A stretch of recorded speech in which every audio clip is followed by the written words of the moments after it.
Hello guys, welcome back again to my mini vlog. For today's video guys is, let's go. Samahan nyo po kami sa araw na to. Pupunta po kami sa kabilang bahay namin. So yan, nagantay po kami. Kasama ko ang aking Snowy Chichay. Nantay po namin ng driver namin, yung asawa ko. So syempre, namili din po kami ng konting pagkain. Dahil wala na pong makain sa aming kabilang bahay. Ang time na yan. So yun ang aming baby, nagulit, lagi nasa loob ng basket.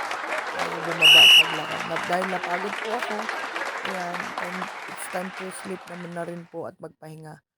Dahil marami rin po akong ginawa or kami nung time na yon at pinuntan or nilakad. So yan. Kaya guys, good night guys and see you in my next vlog. Kung natutunan po kayo sa aking vlog na to, huwag niyo naman po akong kalimutang i-follow and share.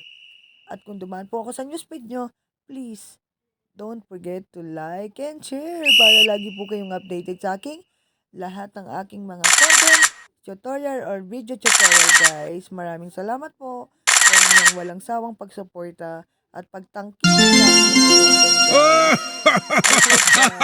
See you again by the next vlog. Thank you so much po sa lahat ng suporta. Babus!